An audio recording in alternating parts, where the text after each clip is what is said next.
شکر اس کی اللہ تبارک و تعالیٰ نے فرمایا تم اگر شکر کرو گے لَإِن شَكَرْتُمْ لَأَزِيدَنَّكُمْ، میں زیادہ دوں گا۔ صبر آسان ہے اور شکر مشکل ہے، صوفیاء نے فرمایا۔ حالانکہ شکر میں کیا کرنا کیا ہے؟ صبر دیکھا جائے تو کٹھن ہوتا ہے، برداشت کرنا ہوتا ہے، مصیبت آئی خاموش رہنا ہے، کسی چیز کی کمی ہو گئی خاموش رہنا ہے، یہی تو صبر ہے۔ گناہ کی خواہش ہوئی لیکن نہیں کیا، یہی صبر ہے۔ صبر دیکھا جائے تو مشکل ہے، لیکن صوفیاء کرام فرماتے ہیں صبر سے زیادہ مشکل شکر ہے۔ شکر ہے وہ کیسے؟ کہا کہ اس لیے کہ جب خوشیاں آتی ہیں تو عام طور پر انسان ہر چیز بھول جاتا ہے، اسے یاد ہی نہیں رہتا کہ دینے والے کا مجھے شکر بجا لانا چاہیے، وہ بھول جاتا ہے۔ یہی تو ہم نے دیکھا ہے۔ آپ تھوڑا سا تجزیہ کر کے دیکھ لیں اپنی زندگی میں، تھوڑا غور و فکر کر کے دیکھ لیں۔ ہمارے گھروں میں بھی جو کچھ بھی ایکٹیویٹیز ہوتی ہیں، جو معمولات چلتے ہیں، اگر گھر کے اندر کوئی مصیبت آئی تو آپ فاتحہ کروائیں گے، قرآن پڑھوائیں گے۔ میت ہو گئی تو کیا کریں گے؟ سب سے پہلے قرآن پڑھواتے ہیں۔ کسی کی بیماری ہو گئی، نزا کا وقت آیا، کسی کو بلایا، قرآن پڑھوا رہے ہیں۔ بہت سخت بیمار ہے، پانی پڑھ کر کے پھکوا رہے۔ یہ ساری مصیبتوں کے وقت آپ قرآن یا عبادت کی طرف جا رہے ہیں، سجدہ کر رہے ہیں۔ لیکن کبھی شادی ہو رہی ہے گھر میں، بچے کا عقیقہ ہو رہا ہے، ولیمہ ہے، منگنی ہے، ان سب مواقع پر جو خوشیوں کے ہیں، کب قرآن خوانی ہوتی ہے؟ کب قرآن پڑھا جاتا ہے؟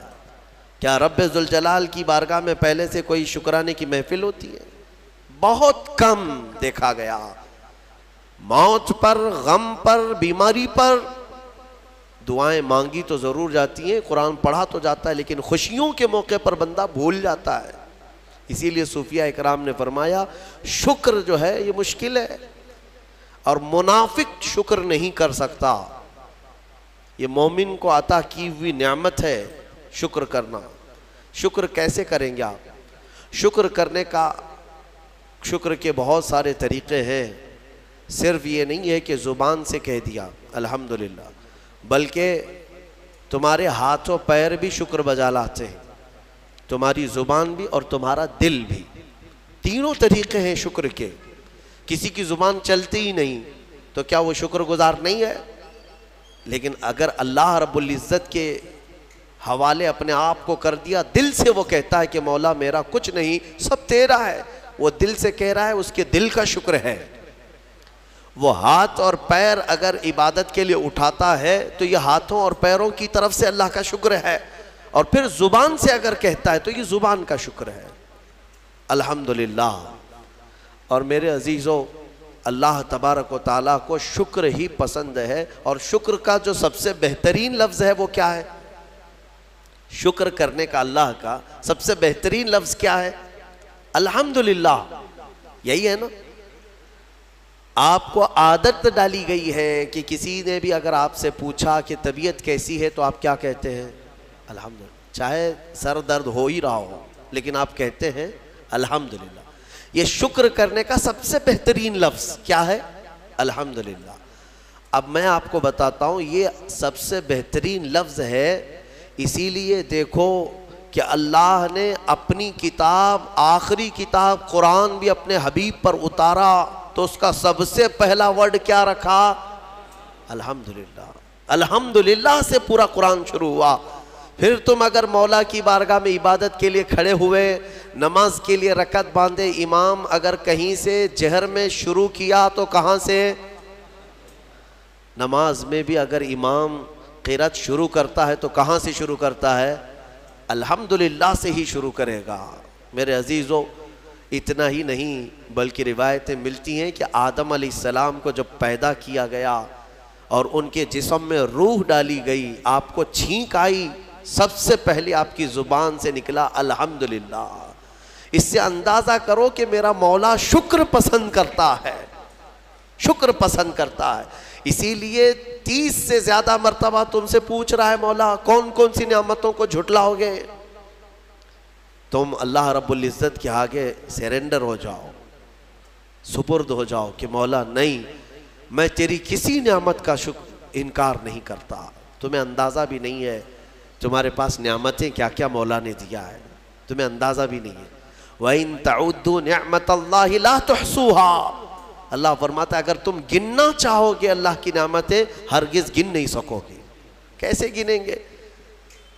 ایک بزرگ نے لکھا ہے کہ اگر کوئی طے کر لیا، توجہ چاہتا ہوں، شیخ سعدی رحمۃ اللہ علیہ کے حوالے سے یہ بات ملتی ہے، کسی نے طے کر لیا کہ میں اللہ کی ساری نعمتوں کا شکر بجا لاؤں گا، اس نے جو بھی میری نعمتیں دی ہیں سب نعمتوں کا میں شکر بجا لاؤں گا، ٹھیک ہے، تمہاری زبان اللہ نے دیا ہے، یہ ایک نعمت ہے، ناک نعمت ہے، کان نعمت ہے، آنکھ نعمت ہے، ہاتھ ہیں، انگلیاں ہیں، پورے جسم میں ایک ایک عضو اللہ کی نعمت ہے، پھر پلس اس کے علاوہ جینے کے لیے جو یہاں پر گھر دیا یہ نعمت ہے، زمین پر چلنے کی طاقت دی یہ نعمت ہے، اور سونے کے لیے ہمیں بستر دیا، پہننے کے لیے کپڑے دیا یہ نعمت ہے، رشتہ دار دیا یہ نعمت ہے، اولاد دیا یہ نعمت ہے، ماں باپ دیا یہ نعمت ہے، اچھے دوست دیا یہ نعمت ہے، اسلام دیا یہ نعمت ہے، ایمان پر رکھا یہ نعمت ہے، اپنے آخری نبی کی امت میں پیدا کی یہ نعمت ہے،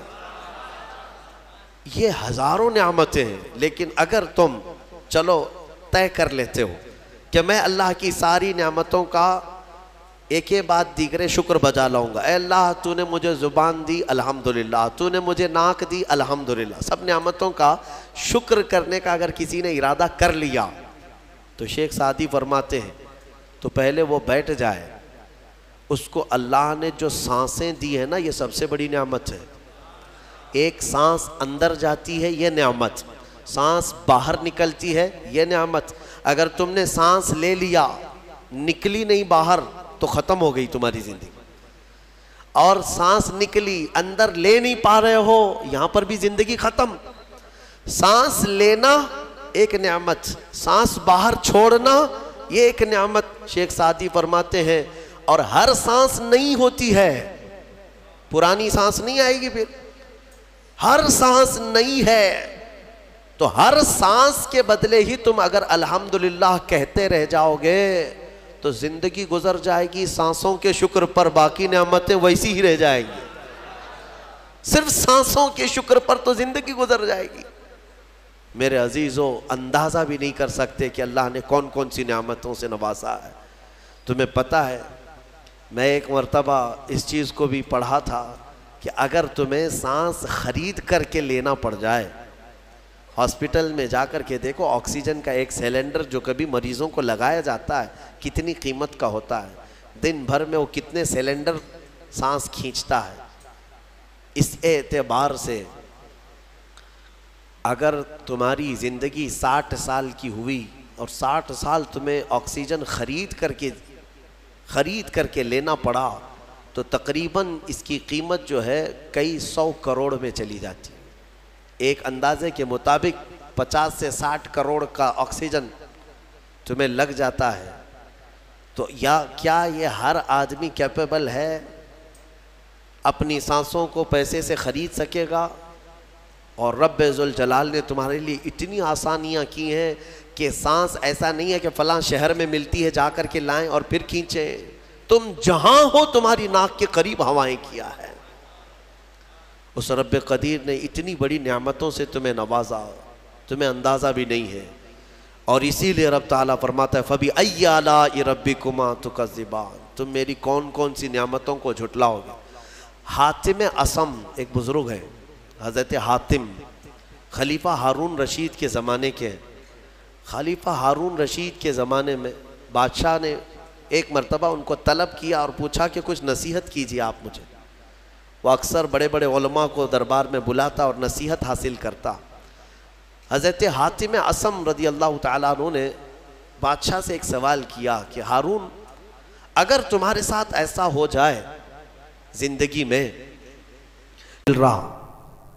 اور پیاس کی شدت ایسی ہے کہ تم بلک رہے ہو، اگر تم کو کوئی ایک گلاس پانی دینا چاہے اور وہ پیسوں میں دینا چاہے، اور اس آدمی کے علاوہ کسی کے پاس پانی نہیں ہے، تم ایسی جگہ پر پہنچ گئے ہو جنگل میں یا صحرا میں، تو تم اس کو کتنے پیسے دے کر خرید سکتے ہو؟ ایک گلاس پانی وہ بہت بڑی قیمت لگا رہا ہے، تم کو اگر بہت شدت کی ضرورت ہے تو تم کتنا مال دے کر کے خریدو گے؟ خلیفہ ہارون رشید نے کہا میں اپنی آدھی سلطنت بھی دینے کو تیار ہو جاؤں گا ایک گلاس پانی، کیونکہ ضرورت ہے انسان کی، جان بچانا ہے۔ تو حاتم اصم نے کہا ٹھیک ہے، تمہیں پانی تو مل گیا، کبھی ایسا ہوا تمہاری زندگی میں تم نے پانی تو پی لیا، پیٹ بھر کر پی لیا، پیٹ بھر کر کے، لیکن پانی اب نکلتا نہیں ہے، باہر نہیں نکلتا پانی، کوئی صورت ہی نہیں ہے کہ تمہارا پانی باہر آئے، پیشاب بند ہو چکا ہے۔ کوئی ایک حکیم ایسا ہے جو تم سے یہ کہے کہ میں تیرے پیٹ کا پانی باہر نکال دوں گا تو تو اسے کتنی قیمت دے گا؟ ہارون رشید نے کہا اس کو بھی میں اپنی آدھی سلطنت دے دوں گا، میرا پانی نکالتا ہے۔ تو حضرت حاتم اصم نے فرمایا ہارون تیری پوری سلطنت کی قیمت ایک گلاس پانی کے برابر ہے، اگر نہ ملے تو آدھی سلطنت اور مل جائے نکالنے کے لیے آدھی سلطنت، تو سوچ وہ رب ذوالجلال بغیر کسی قیمت کے روز تجھے پلاتا بھی ہے اور روز تیرے سے نکالتا بھی ہے، کتنی بڑی نعمت ہے تیرے لیے۔ میرے عزیزوں، میں آپ کو ایک چیز بتاتا ہوں، میرے آقا صلی اللہ تعالیٰ علیہ وسلم نے اپنی امت کو سب سے زیادہ اگر دعائیں سکھائی ہیں تو وہ شکر کی دعائیں، شکر کی دعائیں تلاش کر لینا، یہ میرے مطالعے کے اعتبار سے میں آپ کو بتا رہا ہوں۔ آپ روزمرہ کی زندگی میں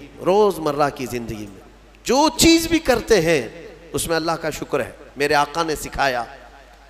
آپ کھانا کھانے کے لیے بیٹھ رہے ہیں، بسم اللہ پڑھ کر کے شروع کیے، کھانا ختم ہونے کے بعد میرے آقا نے سکھایا ہے الحمدللہ الذی اطعمنا وسقانا وکفانا وجعلنا من المسلمین۔ کیا ہے؟ تمام تعریفیں اس اللہ کے لیے، شکر ہے اس مولا کا جس نے ہمیں کھلایا پلایا اور ہمیں ہدایت دیا اور مسلمان بنایا۔ کھانے کے بعد بھی میرے آقا نے یہی سکھایا، کھانے کے بعد تمہیں کرنا کیا ہے؟ یہی ہے۔ اچھا، اور نیند لگ رہی ہے، سونے کے وقت کہا بسم اللہ پڑھ کر کے سو جاؤ، لیکن سو کر کے اٹھتے ہو اگر نیند کھلتی ہے تو میرے آقا فرماتے ہیں یہ پڑھو الحمدللہ الذی احیانا بعد ما اماتنا۔ الحمد سے ہی شروع ہے، تمام تعریفیں اس اللہ کے لیے جس نے ایک موت کے بعد مجھے دوبارہ اٹھایا ہے۔ ہاں، آپ کیا سمجھتے ہیں؟ نیند جو ہے موت کی بہن ہے۔ اگر کوئی سویا مولا چاہے تو اس کی آخری نیند ہو سکتی ہے، بہت سارے ایسے ہیں جو سوئے اور پھر اٹھ ہی نہیں سکے۔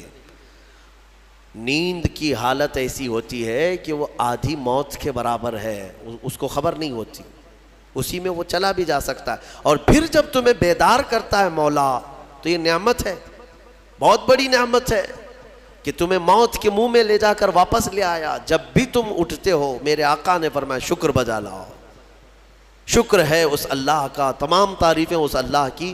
بعد ما اماتنا احیانا بعد ما اماتنا، ہمیں موت دینے کے بعد دوبارہ اٹھایا ہے، اس اللہ کا شکر ہے۔ سو کے اٹھو تو الحمدللہ۔ اتنا ہی نہیں میرے عزیزوں، میرے آقا صلی اللہ تعالیٰ علیہ وسلم فرماتے کپڑا اگر پہن لیا تو بھی پڑھو الحمدللہ الذی کسانی ھذا۔ تمام تعریفیں اس اللہ کے لیے جس نے مجھے یہ جوڑا پہنایا۔ ہاں، ورنہ اگر مولا تعالیٰ نہ چاہے تو کسی جسم پر کپڑا بھی نہیں آئے گا، وہ روز تمہیں پہناتا ہے، تمہارے ستر کو چھپاتا ہے۔ اتنا ہی نہیں، میں آپ کو بتاؤں استنجا کے لیے بھی جاتے ہو، پیشاب کے لیے فرمایا گیا کہ بسم اللہ پڑھ کر کے تو جانا ہے اور اللہ کی پناہ مانگ کر کے جاؤ، بسم اللہ اللہم انی اعوذ بک من الخبث والخبائث۔ لیکن جب تم استنجا کر کے باہر آتے ہو تو حضور نے فرمایا پھر یہ کہو الحمدللہ الذی اذھب عنی الاذی وعافانی۔ وہاں بھی شکر ہے، کس بات کا شکر ہے؟ تمام تعریفیں اس اللہ کی، اس کا شکر ہے جس نے اذیت دینے والی، تکلیف دینے والی چیز کو میرے جسم سے دور کیا۔ تمہیں اندازہ ہے زہر ہے یہ جو اندر استنجا جمع ہو جائے تو آسانی سے آج پیشاب کر لیتے ہو، آسانی سے آج تم حاجت کر لیتے ہو، پخانہ ہو جاتا ہے، تو اس کو یوں مت سمجھ لینا کہ تمہارا کمال ہے، یہ رب تعالیٰ کی ہزار نعمتوں میں سے ایک نعمت ہے۔ اگر پیشاب تمہارا رک گیا، کڈنی کام کرنا چھوڑ دیتی ہے، آج جاؤ ہاسپٹلوں میں دیکھو ڈائلیسس کی مشینوں پر کتنے مریض سوئے ہوئے ہیں۔ تمہیں پتہ ہے پیشاب اگر نہیں نکلتا تو آج کے زمانے میں نیا ایک علاج ہے، ڈاکٹرز کیا کرتے ہیں کہ پانی جو ہے یہ پیشاب پورا خون میں مل جاتا ہے اور زہر بنتا ہے جسم میں۔ اگر ایک دن پیشاب نہیں ہوا تو پانی تمہارا جسم میں بھر جائے گا، اسی کو کریٹینن کا لیول بڑھنا کہتے ہیں، زہر بھر جاتا ہے۔ اب اس کو نکالے کیسے؟ باہر آتا نہیں ہے، باہر آتا نہیں ہے۔ ڈاکٹر اس کے لیے ڈائلیسس کی مشین اس کو لٹاتے ہیں، کیا کرتے ہیں بڑی موٹی موٹی 2 سوئیاں یہاں حلق میں ڈالتے ہیں گردن کے پاس، یا پھر ہاتھ سے ایک پائپ جسم کا پورا خون نکالتا ہے اور مشین میں ڈالتا ہے، اور مشین فلٹر کرتی ہے، دوسرے پائپ سے فلٹر کیا ہوا خون اندر جاتا ہے، اور جو پانی ہے وہ مشین نکال کر کے باہر ایک ڈبے میں پھینکتی رہتی ہے۔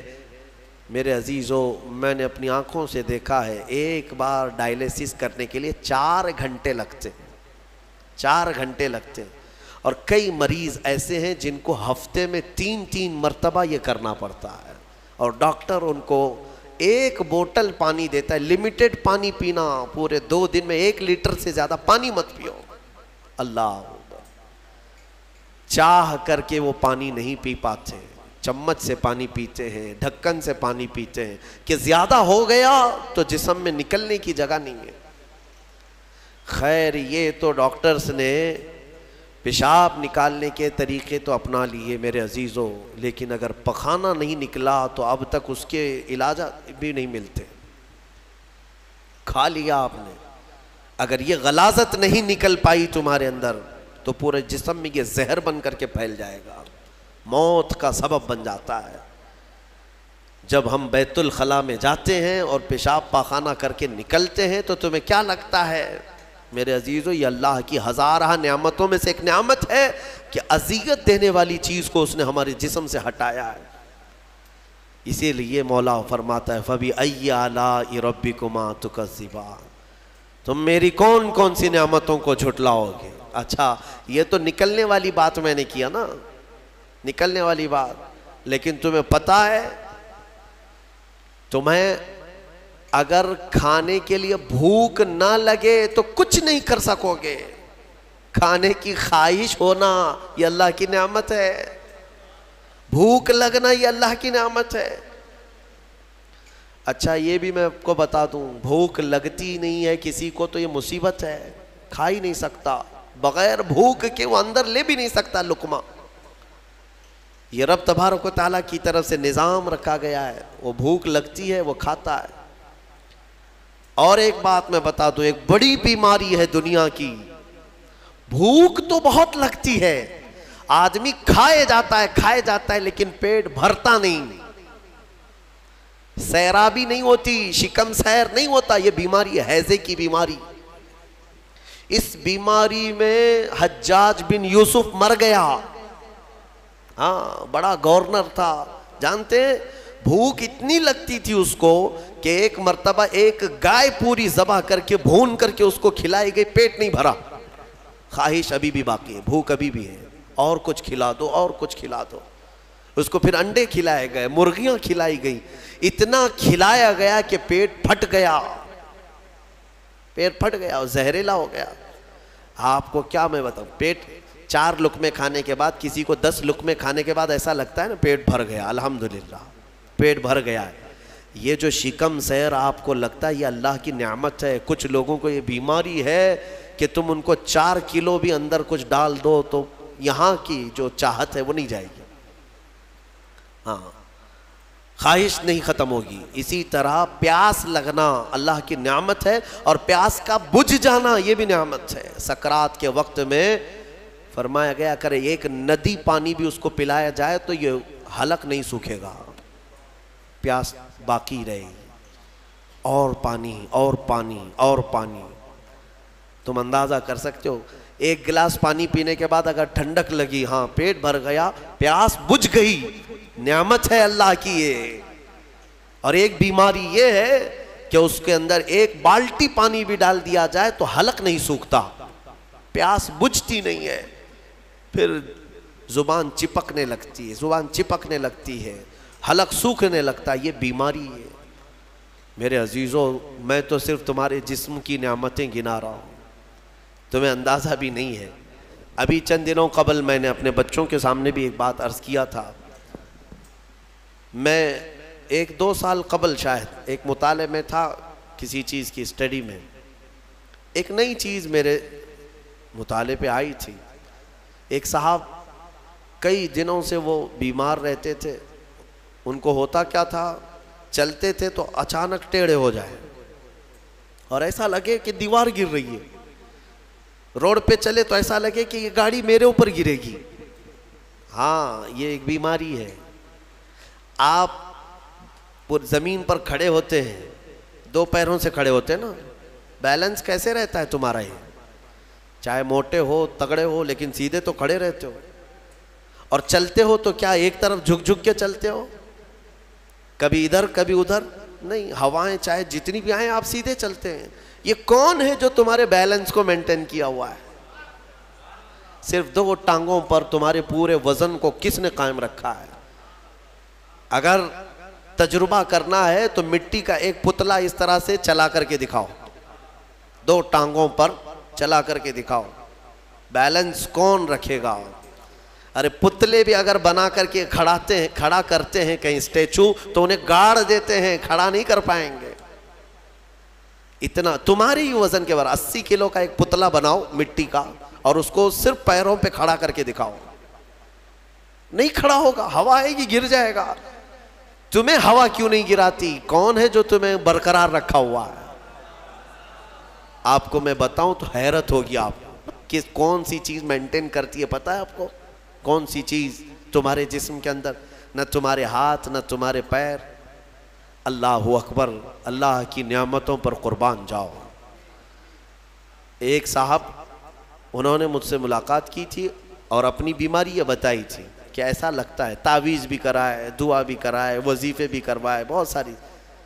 ایک ماہر دانشور تھے، انہوں نے مجھ سے یہ کہا کہ مولانا مسئلہ یہ ہے کہ ہمارے دونوں کانوں کے بیچ میں ایک چھوٹا سا پارا، ایک قطرہ ہوتا ہے پارے کا، لکوڈ پارا دیکھیں آپ بی پی چیک کرنے کے وقت جو چڑھتا اترتا ہے مشینوں پہ، اس طرح کا ایک ہلکا سا ایک لکوڈ قطرہ ہمارے دونوں کانوں کے برابر بیچوں بیچ ہوتا ہے، اور وہ قطرہ ہے جو پورے بیلنس کو مینٹین کرتا ہے۔ وہ ایک قطرہ ہے، اگر اس قطرے کے اندر ذرا برابر بھی ادھر ادھر ہوا، وہ ایک طرف ہو گیا تو آدمی یوں چلنے لگ جائے گا، اگر وہ اس طرف ہو گیا قطرہ تو پھر آدمی اس طرف جھک جائے گا۔ اور یہ جلدی ہوتا نہیں ہے، وہ اتنا مضبوطی کے ساتھ پورے انسانوں کے جسموں کو سنبھالے رکھتا ہے۔ میرے عزیزوں، پھر میں یہ پوچھتا ہوں فَبِأَيِّ آلَاءِ رَبِّكُمَا تُكَذِّبَانِ، تم اپنے رب کی کون کون سی نعمتوں کو جھٹلاؤ گے؟ اور ایک بات، عجیب عجیب چیزیں میں نے دیکھی، کبھی ہم غور نہیں کرتے نا اپنے جسم میں، اور اسی لیے میرا رحمان فرماتا ہے وَفِي أَنفُسِكُمْ أَفَلَا تُبْصِرُونَ، تمہاری ذات میں میری نشانیاں ہیں، تم دیکھتے نہیں؟ اللہ پوچھ رہا ہے، تمہاری اپنی ذات میں میری نشانیاں ہیں۔ محبوب الہی نظام الدین اولیاء رحمۃ اللہ تعالیٰ علیہ نے فرمایا، اللہ تبارک و تعالیٰ تک اگر پہنچنا چاہے بندہ تو صرف اس کی نسیں جو ہے نا، اس کی رگیں، یہی کافی ہیں اس کے لیے۔ ہاں میرے عزیزوں، آج بھی ڈاکٹرز یہ کہتے ہیں کہ تمہارے جسم کے اندر کی نسیں اگر کھول کر کے پھیلا دی جائیں تو 10,000 کلومیٹر تک پھیل جائیں گے، یعنی تقریباً ایک دنیا گھومنے کے برابر۔ اتنی نسیں تمہارے جسم کے اندر ہیں کہ اگر ان کو کھول کر کے پھیلا دیا جائے تو اتنی لمبی کون ہے جو یہ سارا مینٹین کیا ہوا ہے؟ اور ہر نس میں وہ خون کو دوڑاتا ہے اور پھر واپس پہنچاتا ہے دل تک۔ ایک چیز میں جو کہہ رہا تھا وہ یہ ہے، عجیب سی چیز ہے، ایک صاحب نے فرمایا کہ ایک بیماری ہے کہ یہ ایک صاحب ہیں کہ ان کی آنکھوں کی پلک بند ہی نہیں ہوتی، اس پر تحقیق کی گئی۔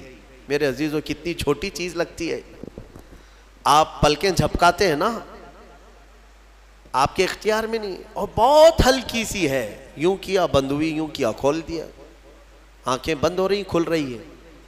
آپ کو پتا ہے اس کے اندر کیا چیز ہے؟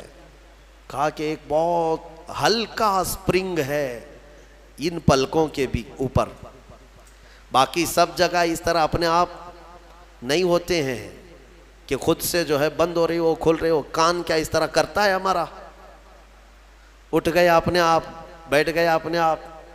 یہ ہلکی سی پلکوں کی جو چمڑی ہے نیچے آتی اوپر جاتی، نیچے آتی اوپر جاتی، کیا چیز ہے؟ تو ایک صاحب نے ہمیں بتایا کہ بہت ہلکا سپرنگ ہوتا ہے، اگر وہ سپرنگ ختم ہوا کسی کا تو بلڈوزر سے بھی کھینچ کر کے بند نہیں کر سکو گے۔ ان پلکوں کی چھوٹی سی چمڑی کو کھینچ کر کے بھی بند نہیں کر سکو گے، وہ بند نہیں ہوگی پھر۔ اسی لیے مردوں کو دیکھو، اگر کسی کی آنکھیں بند نہیں کیا آپ نے موت کے بعد، وہ کھلی رہ گئی، تو پھر آپ گھنٹوں کھینچ کھینچ کے اس کی آنکھ بند کرو، بند نہیں ہوگی، نہیں ہوگی، کیونکہ موت کے بعد یہ سارا حصہ ختم ہو گیا۔ اور مرے ہوئے آدمی کو آنکھیں بند ہے اس کی، آپ نے بند کیا، پھر اس کے 1-2 گھنٹے کے بعد اس کی پلکیں اٹھا کر کے دکھا دو، کھول کر کے دکھا دو اس کی آنکھیں، سارے لوگ مل کر کے بھی اس کی آنکھوں کی پلکوں کو کھول نہیں سکیں گے۔ میرے عزیزو، ہے تو بہت ہلکی سی چیز، لیکن تمہیں پتہ ہے اس کی معنویت کتنی ہے؟ اس کی معنویت کتنی ہے؟ یہ بات میں کیوں کہہ رہا ہوں؟ ایک صاحب کو یہ بیماری کی وجہ سے، اس بیماری کی وجہ سے وہ پاگل ہو گئے۔ کیا بیماری تھی؟ کہ پلک جھپک نہیں رہی ہے، بند نہیں ہو رہی ہے، اور بند نہیں ہو رہی ہے تو نیند نہیں آتی۔ جیسے نیند آئے گی تو آنکھوں کا آٹومیٹک بند ہونا ہے، اور آنکھ بند نہیں ہو رہی تو سوئے گا کیسے؟ اور نس ہونے کی وجہ سے وہ مینٹلی ختم ہو گیا، پاگل ہو گیا، اور اب تو شاید مر بھی گیا ہوگا۔ یہ کافی 2-3 سال پہلے کی بات میں ہم اندازہ بھی نہیں کرتے کہ اتنی چھوٹی چھوٹی چیزیں۔ میرے عزیزو، ہمارے بال جو جسم میں ہیں، ایک رواں بھی اس کا بال کا، یہ اللہ کی نعمت ہے۔ آپ دیکھیں ایک بال بھی نکل گیا تو پھوڑی آ جاتی ہے، اس کی قیمت بتانے کے لیے کہ یہ یوں ہی اللہ نے نہیں دیا تم کو، یوں ہی نہیں۔ ایک خاتون کو میں نے دیکھا تھا، چھوٹی سی لڑکی تھی، وہ اس کے صرف یہ آنکھوں کے اوپر کی بھویں نہیں تھی اور بال کچھ بھی نہیں تھے، جس کی وجہ سے وہ اتنی ڈراؤنی لگتی تھی کہ بچے دیکھ کر کے بھاگ جاتے تھے، صرف یہ آنکھوں کے بال نہیں تھے، اور وہ چہرہ چھپائے رہتی۔ بہت بڑی ٹیلنٹڈ بچی، پڑھنے میں لکھنے میں ساری چیزوں میں بہت اچھی، لیکن اس کی وجہ سے وہ چہرہ چھپائی رہتی۔ اس دن مجھے محسوس ہوا کہ اگر ایک بھی چیز ہماری ادھر ادھر ہو جائے تو انسان کا سارا جمال ختم ہو جاتا ہے۔ اسی لیے میرے عزیزو، اللہ نے جو چیزیں تمہارے پاس آج دی ہیں، شکر بجا لاؤ، اللہ کا شکر بجا لاؤ۔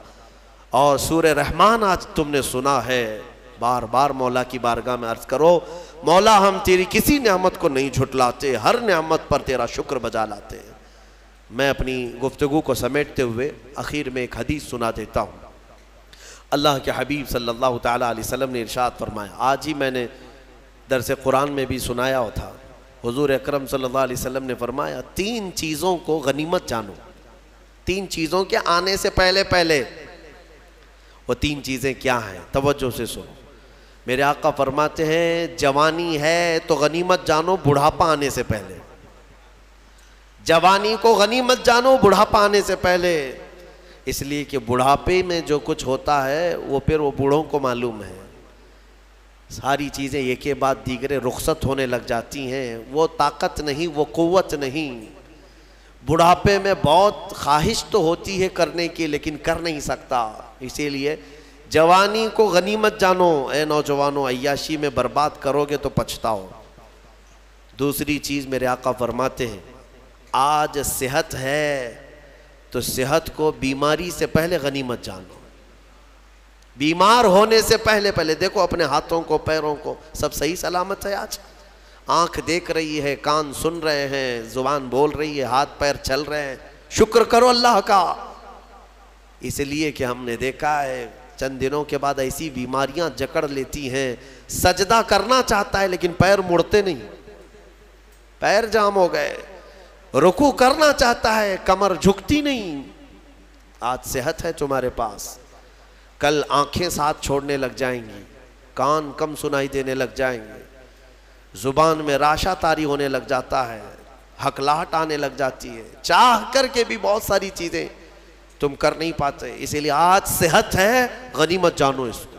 کوئی بیماری نہیں. آج چند ہی دنوں کے بعد دیکھنا کہ شوگر ساتھ، بی پی ساتھ، ایسے ساتھ ہوتے ہیں کہ پھر قبر تک نہیں چھوڑتے. ہاں آج صحت ہے، کل کسی کو کینسر ہوا تو پھر وہ جنازے کے ساتھ ساتھ کینسر جاتا ہے. کچھ نہیں کرتے اور ان بیماریوں میں آنے کے بعد ان کو صحت کے دن یاد آتے ہیں. کاش جب میں اچھا بھلا تھا تو اللہ کی عبادت کرتا. بیمار ہوں، کچھ نہیں کر پاتا. میں نے آپ کو اس سے قبل بھی بتایا تھا میرے عزیزو، ایک نوجوان کی بات مجھے بار بار وہ جھنجھوڑتی ہے. ممبئی شہر کے رہنے والا نوجوان، 22 سے 24 سال کا. باپ اکلوتے بیٹے کو بہت اچھا پڑھایا تھا، لندن بھیج کر کے پڑھایا تھا. اکلوتا بیٹا، بڑے باپ کا بیٹا ہے، اور 24 سال کی عمر میں اس کو بون کینسر ہو گیا، ہڈیوں کا کینسر ہو گیا. یونیورسٹی میں پڑھا اچھا، اور اس کے بعد پتہ ہی نہیں چلا، اچانک 3rd سٹیج پہ پتہ چلا. پھر 6 مہینے شاید علاج کے لگے ہوں گے. ڈاکٹروں نے کہا کہ اس کو گھر لے جاؤ، اب کچھ نہیں ہوتا. گھر آیا تھا، اس کی ہڈیاں گل گئی تھیں. ہاں بون کینسر بڑا ڈینجر ہے، ہڈیاں جو ہے پاؤڈر ہونے لگ جاتی ہیں. اس کو اگر اٹھائیں تو پیٹھ کی ہڈی میں انگلیاں اندر جانے لگ جاتی ہیں. یہ کینسر بہت خطرناک قسم کا ہے. اس کے چند دن بچے ہوں گے اپنے گھر پر، علاج وغیرہ سب ختم ہو چکا.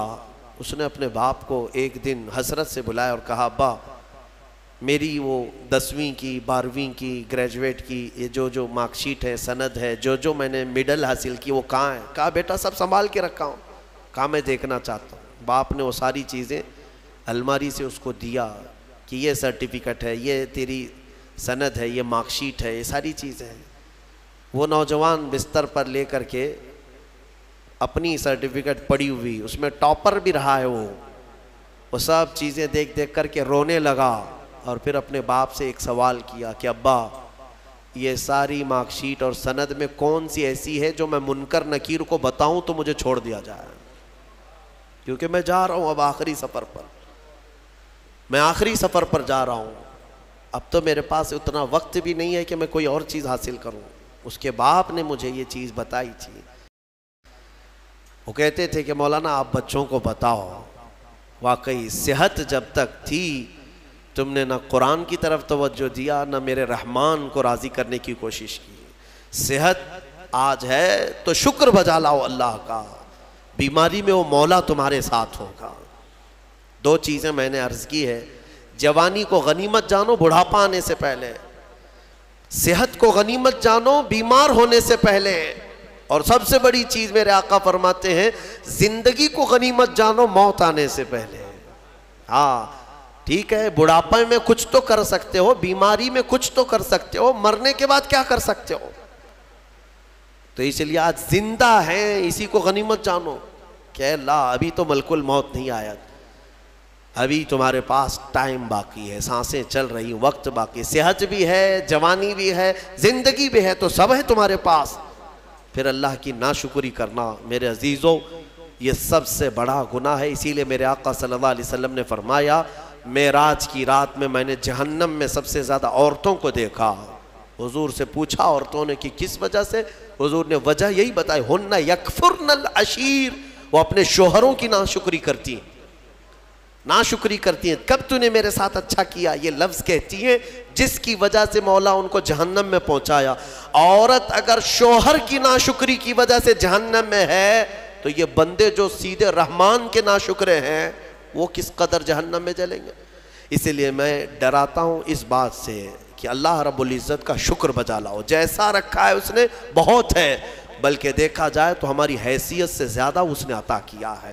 شیخ سعدی رحمۃ اللہ تعالیٰ علیہ کی وہ بات یاد آتی ہے, ان کی چپل گم ہو گئی تھی, کانٹے اور کنکر چبھنے لگے, مسجد میں آئے سجدے میں رونے لگے, سفر میں ہوں مولا میری حیثیت ہی نہیں ہے کہ اب میں چپل بھی خرید سکوں, میں اتنا غریب اور مفلس ہو گیا ہوں. باہر نکلے تو دیکھا ایک آدمی پیر کٹا ہوا بیٹھا تھا جس کے دونوں پیر نہیں تھے. تو واپس گئے اور اللہ کا شکر بجا لانے لگے, اے مولا میری تو چپل ہی نہیں ہے, اس کے پاس پہننے کے پیر بھی نہیں ہے. اسی لیے اپنے سے چھوٹوں کو دیکھو اور شکر بجا لاؤ. ہاں میں اپنے نوجوانوں سے اسی لیے کہتا تھا کہ کبھی کبھار ہاسپٹل وزٹ کرو, جاؤ کینسر کے پیشنٹ کو دیکھو, وہاں پر کبھی چہرہ سڑا ہوا ہے, کسی کا گلا سڑا ہوا ہے, کہاں کہاں کیا کیا. میں جاتا ہوں کبھی تو وہ دیکھتے ہی رونے لگ جاتے ہیں. میرے عزیزوں وہ موت و حیات کے بیچ میں موجود ایک لاش کی طرح پڑے رہتے ہیں. تم دیکھو گے تمہیں اپنی صحت پر اللہ کا شکر کرنے کا جذبہ پیدا ہوگا کہ مولا تو نے مجھے ان سب بیماریوں سے محفوظ رکھا ہے. اسی لیے میرے آقا صلی اللہ تعالیٰ علیہ وسلم نے بیماروں کو دیکھ کر, مصیبت زدہ کو دیکھ کر کے بھی جو دعا تعلیم دی وہ کیا ہے؟ اللہ تعالیٰ نے, اللہ کے حبیب نے یہی دعا سکھائی, الحمدللہ الذی فضلنا علی کثیر ممن خلق تفضیلا, الحمدللہ الذی عافانی مما ابتلاک بہ وفضلنی علی کثیر ممن خلق تفضیلا. اے مولا تیرا شکر ہے تو نے مجھے عافیت دی ہے, جس میں تو اس کو مبتلا کر رکھا ہے اس سے تو مجھے بچا کر رکھا ہے, اور سب پر تو نے, اکثر بندوں پر تو نے مجھے فضیلت دی ہے. مولا یہ تیرا شکر ہے.